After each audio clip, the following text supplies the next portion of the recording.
স্বৰ্ণ, কি হ'ল? তুমি একো নোকোৱা যে? মোৰ এই সৰু ঘৰখন তোমাৰ কেনেকুৱা লাগিছে?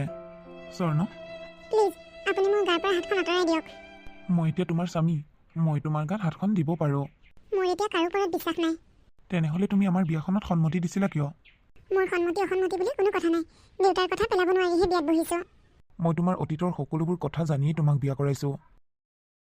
তুমি তোমাৰ অতীতৰ প্ৰতিশোধ মোৰ ওপৰত কিয় লৈছা? প্ৰতিশোধ নহয়, মোৰ শৰীৰটোহে জীয়াই আছে, মনটো কেতিয়াবাই মৰি গ'ল। তুমি তোমাৰ মনৰ সকলোবোৰ কথা মোক খুলি ক'ব পাৰা। মনটো পাতল লাগিব। সঁচা? সঁচা। শুনক তেনেহ'লে, মই তেতিয়া কলেজত পঢ়ি আছিলোঁ। সৰোজ, মই তোমাৰ কথা মাক সকলোবোৰ খুলি ক'লোঁ, কিন্তু মায়ে মানি নলয়। কি? তেনেহ'লে এতিয়া কি কৰিবা? কি কৰোঁ মই একেবাৰে বুজি পোৱা নাই। মায়ে কথাবোৰ দেউতাৰ আগতো ক'ব নোৱাৰে। দেউতাৰ আগত ক'লে দেউতাই মোক কলেজ অহাই বন্ধ কৰি দিব। স্বৰ্ণ, মই তোমাক এৰি থাকিব নোৱাৰোঁ। তুমি কাম এটা কৰা, তুমি সেইখন ঘৰৰ পৰা একেবাৰে গুচি আহা। কি? তুমি এইবোৰ কি কথা কৈছা? মা দেউতাই মোক লৈ বহুত সপোন দেখে, আৰু মোৰো কিবা এটা কৰা বহুত ইচ্ছা আছে। নাই, তুমি একো কৰিব নালাগে। তোমাৰ মনৰ সকলো আশা মই পূৰণ কৰিম। তুমি খালি সেইখন ঘৰৰ পৰা গুচি আহা। ইমান সোনকালে? ক'তনো ইমান সোনকাল হৈ আছে? মোৰ বাবে দেৰিহে হৈছে। আৰু এটা কথা শুনা, মোৰ কাৰণে মা দেউতাই কিন্তু ছোৱালী চাই আছে। ক'ৰবাত যদি ছোৱালী পচন্দ হৈ যায়, তেনেহ'লে মা দেউতাই কিন্তু মোৰ বিয়া কৰাই দিব। পিছত পাৰিবা তুমি মোক এৰি থাকিবলৈ? নাই, মই তোমাক এৰি কেতিয়াও থাকিব নোৱাৰোঁ। তেনেহ'লে আৰু বেছি কথা ভাবি থাকি লাভ নাই। আহা মোৰ লগত।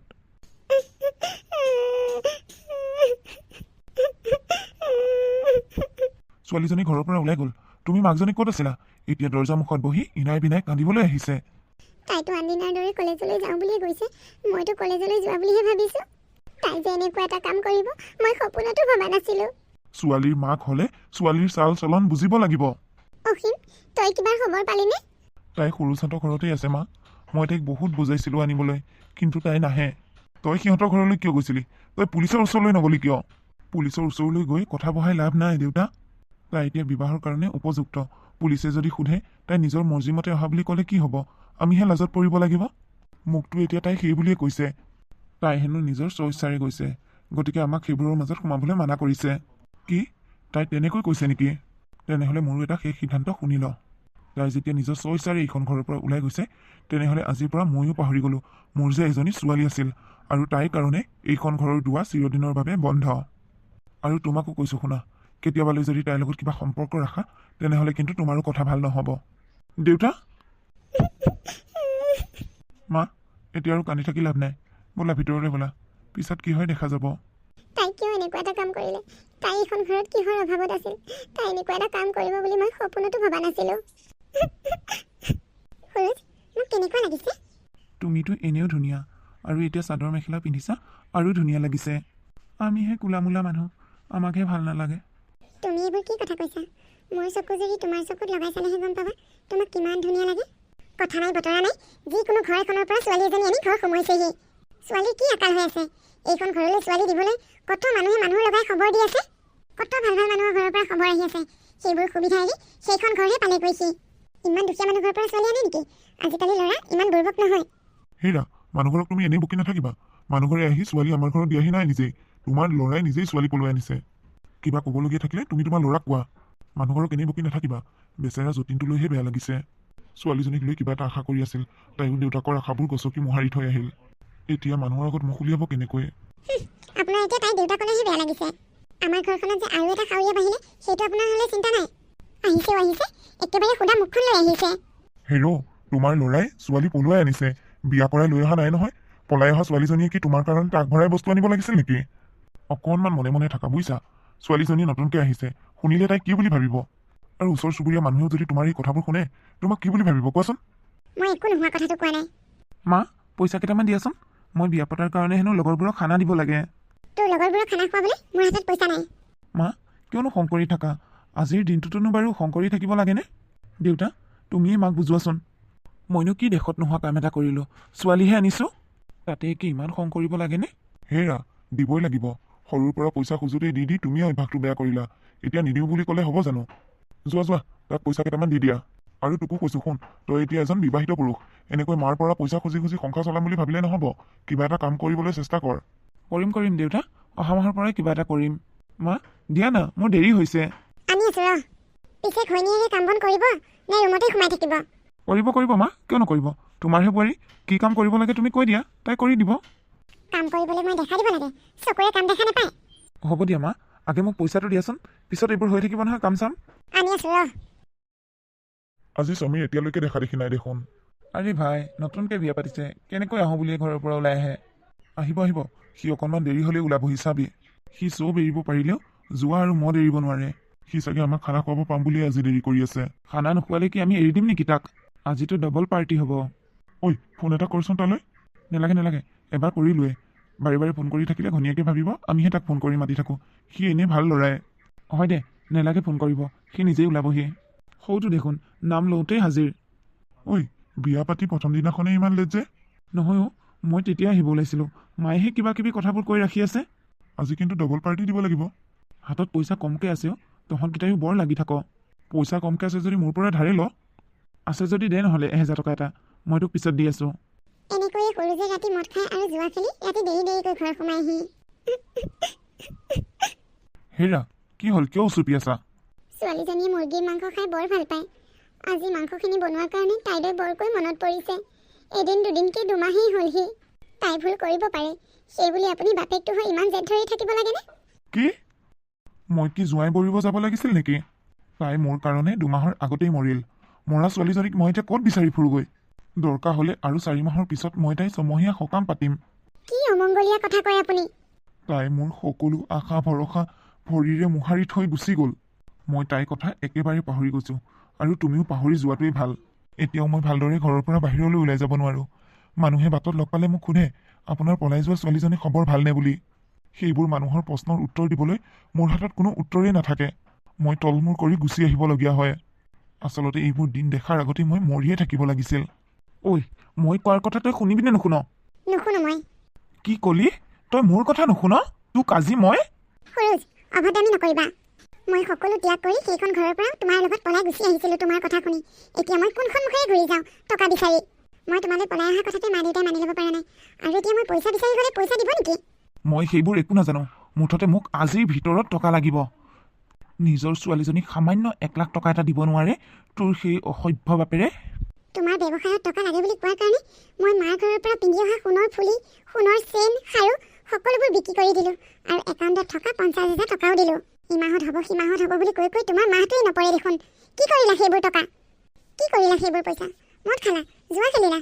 মদ খাই জুৱা খেলি সকলোবোৰ পইচা শেষ কৰি দিলা। ঐ, মোক চম্ভালি কথা কবি। তোৰ দেউতাৰে টকাৰে মই মদ খোৱা নাই, জুৱা খেলা নাই। ব্যৱসায়ৰ কাৰণে তোক সামান্য 1 লাখ টকা এটা আনিবলৈ দিছিলোঁ, তই সেইখিনিও কৰিব নোৱাৰিলি। মই মোৰ দেউতাৰ পৰা 1 টকা এটাও আনিব নোৱাৰোঁ। ঐ, মোৰ মুখে মুখে কথা কৈ মোক খং তুলি নলবি।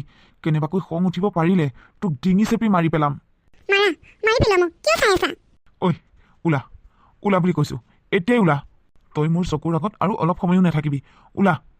যাম, আজিয়ে ওলাই যাম, আৰু কেতিয়াও ঘূৰি নাহোঁ। তই নাহিলেই ভাল। তই নাহিলেই মই শান্তিত থাকিব পাৰিম। তোৰ দৰে এজনী মোৰ কোনো দৰকাৰ নাই। ওলা, এতিয়াই যা বুলি কৈছোঁ। মই যদি তোক ঘৰত দেখা পাওঁ চাবি কিন্তু, তোৰ কথা ভাল নহ'ব। সৰোজ, তুমি মোৰ লগত কিয় ইমান প্ৰতাৰণা কৰিলা? তোমাৰ কাৰণেই মই মোৰ মা দেউতাৰ আশাবোৰক মোহাৰি থৈ তোমালৈ গুচি আহিছিলোঁ। আজি তুমি মোক কিয় এনেকুৱা কৰিছা? মোৰ আশাবোৰ তুমি ভৰিৰে মোহাৰি পেলালা। হ'ব, মই আজিয়ে ঘৰৰ পৰা ওলাই যাম।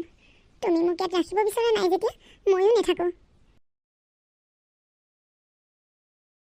মা, সৰুজে আজি মোৰ লগত কাজিয়া কৰিছে, মাৰিবলৈও হাত দাঙি গৈছে। তাৰ দিনক দিনে নিচা কৰা অভ্যাসটো বাঢ়ি গৈছে। আজি কিছুদিনৰ পৰা মোৰ লগত প্ৰায়ে কাজিয়া কৰি থকা হৈছে, আৰু মোক আজি ঘৰৰ পৰা ওলাই যাবলৈ কৈছে। মই হেনো মাৰ ঘৰৰ পৰা টকা 1 লাখ আনি দিব লাগে। তুমিও যে আৰু বোৱাৰী, সেই সৰু কথাটোৰেনো কাজিয়া কৰিব লাগেনে? তোমাৰ দেউতাৰ ঘৰৰ পৰা টকা 1 লাখ আনি যেনিবা তোমাৰ মানুহজনক কিবা এটা সহায় কৰিলে, তাতেনো কি ক্ষতি হ'ল? তোমাকতো আমি লাখে লাখে টকা বিচৰা নাই। তোমাক যদি সৰুজে পলুৱাই নানি বিয়া কৰাই আনিলে হয়, 5-6 লাখ টকা দেখোন খৰচ কৰিব লাগিল হয় তোমাৰ দেউতাই। তাক কিবা কামৰ কাৰণে টকা 1 লাখ লাগে, সেইকাৰণেহে তোমাক কৈছে। আনি দিলেই হ'ল দেউতাৰক খুজি। সেই কথাটোতে কাজিয়া কৰিব নালাগে নহয়। ঘৰখনত কাজিয়া কৰি এনেই অশান্তিৰ সৃষ্টি কৰিছা। যা, যি কৰা কৰি থাকা। মোক কিতাপখন অকণ পঢ়িবলৈ দিয়া। মাজনী, তই কান্দিছ কিয়? মা, মই সৰুজৰ ঘৰৰ পৰা একেবাৰে গুচি আহিলোঁ। বিনু, এই কেতিয়াই ইয়াৰ পৰা যাবলৈ কোৱা? হেৰি, আপুনি কিয় ইমান কঠোৰ হৈছে কওকচোন? তাই কিবা এটা বিপদত পৰিছে। তাই জানো আপোনাৰে ছোৱালী নহয়? মোৰ যে এজনী ছোৱালী আছিল, সেই কথাটো মই কেতিয়াবাই পাহৰি গ'লোঁ। দেউতা, তুমি মোক ক্ষমা কৰি দিয়া। মই তোমালোকৰ কথা নুশুনি বহুত ভুল কাম কৰিলোঁ। তোমালোকক কষ্ট দিয়াৰ কাৰণে ভগৱানে এতিয়া মোকো কষ্ট দিছে। হেৰা, মই কি কৈছোঁ তুমি শুনিছানে নাই? তাইক ওলাই যাবলৈ কোৱা। দেউতা, তুমি মোক থাকিবলৈ ঘৰৰ এটা চুকত অকণমান ঠাই দিয়া, নহ'লে মই কলৈ যামগৈ দেউতা? এইখন ঘৰত কোনো বাহিৰা মানুহৰ কাৰণে ঠাই নাই। দেউতা, মই তোমালোকৰ কথা নুশুনি অবাধ্য হৈ বিয়া হৈছিলোঁ সঁচা। সেই বুলি মোক কোনোবাই প্ৰতাৰণা কৰিলে কাৰণে তুমি মোক অন্তৰৰ পৰা উলিয়াই দিব পাৰিলানে? ভণ্টি, তই নেকান্দিবি। দাদা, মোক ক্ষমা কৰি দে। দেউতা, তাই ভুল কৰিছিল সঁচা, কিন্তু তাইতো দেশত নোহোৱা কাম কৰা নাই। তাই সুৰুজক মনে প্ৰাণে ভাল পাইছিল আৰু ভাল পোৱাৰ কাৰণে তাৰ লগতে গোটেই জীৱনটো কটাম বুলি ভাবিছিল। এতিয়া সি যে এনেকৈ মদ খাই পাগলামি কৰিব, গোটেই ৰাতিটো জুৱা খেলিব, তাই কি জানিছিল? তাই ভাল পোৱা মানুহজনক এৰি থৈ অহা দুখ তাই লাগিয়ে আছে। আকৌ যদি আমি ঘৰৰ মানুহখিনিও তাইক এনেকুৱা ব্যৱহাৰ কৰোঁ, তাই কলৈ যাবগৈ দেউতা? তুমি খংবোৰ অলপ কমোৱা। তাই ইয়াত থাকিবলগীয়া হ'লে তাই আমাৰ কথামতে চলিব লাগিব। তাই আমাৰ কথামতে চলিব পাৰে নে নোৱাৰে সুধি ল। হ'ব দেউতা, মই তোমালোকে যি কোৱা তাকেই শুনিম। তোমালোকৰ পাৰ্মিশ্যনৰ অবিহনে মই ঘৰৰ পৰা এখোজো বাহিৰলৈ নিদিওঁ। মা, যোৱা, ভণ্টিক ভিতৰলৈ লৈ যোৱা। মাজনী, বল। দেউতা, তুমি চকু পানী উলিয়াইছা যে? মোচা। তুমি কান্দিলে একেবাৰেই ভাল নালাগে দেউতা। তাই পলাই যোৱাৰ কাৰণে তাইৰ ওপৰত অকণমান খং কৰি আছিলোঁ সঁচা। সেই বুলিয়ে যে সি তাইৰ ওপৰত তেনেকুৱা অত্যাচাৰ কৰিব, তাইৰ জীৱনটোৰ লগত খেলিব, মই সেই কথাটো একেবাৰেই ভবা নাছিলোঁ। আজি 2-3 মাহ তাই বহুত কষ্টত থাকিল সেইখন ঘৰত, আৰু আমিও একো খবৰ নল'লোঁ। তাই বহুত কষ্ট পাই আছে মনত। মই এতিয়াহে উপলব্ধি কৰিব পাৰিছোঁ। হ'ব দেউতা, তাই ঘূৰি আহিল যেতিয়া এতিয়া সকলোবোৰ আগৰ দৰে হৈ যাব। আহা, ভিতৰলৈ আহা। এইবোৰেই আছিল মোৰ জীৱনত ঘটি যোৱা ঘটনা। এতিয়া আপুনিয়ে কওক, মোৰ লগত হৈ যোৱা ইমানবোৰ ঘটনাৰ পিছত মই কাক কেনেকৈ বিশ্বাস কৰিম? বিশ্বাসৰ ওপৰতে পৃথিৱীখন চলি আছে। বিশ্বাসৰ অবিহনে সকলো শূন্য। মোৰ জীৱনটো শূন্য। শূন্যৰ মূল্য নাই সঁচা, কিন্তু শূন্যৰ বাওঁফালে এটা 1 বহাই দিলে 10 হয়। মই তোমাক 10 বনাব খুজিছোঁ। মই তোমাৰ দাদাৰ লগত তোমালোকৰ ঘৰলৈ প্ৰথম দিনা যাওঁতেই মই কিবা এটা তোমাৰ কথা বুজি পাইছিলোঁ। মোক চাহকাপ দিবলৈ আহোঁতে তলমূৰ কৰি আহিছা। নামটো সোধোতে একেবাৰে ক'বই পৰা নাছিলা, 2বাৰ সোধোতেহে ক'ব পাৰিছা। মই তেতিয়াই জানিছিলোঁ তোমাৰ মনত ডাঙৰ কিবা এটা চলি আছে। আৰু তোমাৰ দাদাক মই সুধিলোঁ, তোমাৰ দাদাই মোক তোমাৰ সকলোবোৰ কথা কৈছিল। আৰু তেতিয়াই মই সিদ্ধান্ত ল'লোঁ, তোমাৰ দৰে ছোৱালীজনীক যদি মই মোৰ সংগী বনাই লওঁ আৰু তোমাৰ দুখবোৰৰ সমভাগী হওঁ, তেতিয়াহ'লে তোমাৰ মনটো অলপ পাতলিব আৰু শান্তিৰে জীয়াই থাকিব পাৰিবা। ইমান সুন্দৰ ডাঙৰ পৃথিৱীখনত তুমি কিয় অকলশৰীয়া হৈ থাকিবা? গতিকে তোমাৰ সকলোবোৰ কথা জানি বুজি মই তোমাক বিয়া কৰাইছোঁ। এতিয়া চকুপানী মোচা, বহুত ৰাতি হ'ল, শুই থাকা। মই সেই চোফাখনতে শুই থাকিম। একেটা ৰুমতে শোৱাৰ কাৰণে ভয় খাব নালাগে। মই তোমাক একো অসুবিধা নকৰোঁ। তোমাৰ ইচ্ছাৰ অবিহনে মই তোমাৰ গাত কেতিয়াও হাত নিদিওঁ। মোৰ সকলোবোৰ কথা জানি শুনি তেওঁ মোক বিয়া কৰাইছে। মোৰ দুখৰ সমভাগী হ'ব খুজিছে। আৰু মই তেওঁৰ লগত এয়া কি কৰিছোঁ? যাক মই অন্তৰেদি ভাল পাইছিলোঁ, তেওঁ মোক ঘৰৰ পৰা বাহিৰ কৰি দিলে। আৰু যাক মই মোৰ গাত হাত দিবলৈ মানা কৰিছোঁ, তেওঁ মোৰ দুখৰ সমভাগী হ'বলৈ ওলাইছে। নাই, মই এয়া ভুল কৰিছোঁ। শুনকচোন, আপুনি চোফাত শুব নালাগে, বিচনাত শুৱকহি মোৰ লগত একেলগে। তোমাৰ অসুবিধা হ'ব নেকি? মোৰ একো অসুবিধা নহয়। অথনি তেনেকৈ কোৱাৰ কাৰণে মোক ভুল বুজি নাথাকিব। তুমি একেবাৰেই চিন্তা নকৰিবা, মই তোমাক কেতিয়াও ভুল বুজি নাথাকোঁ।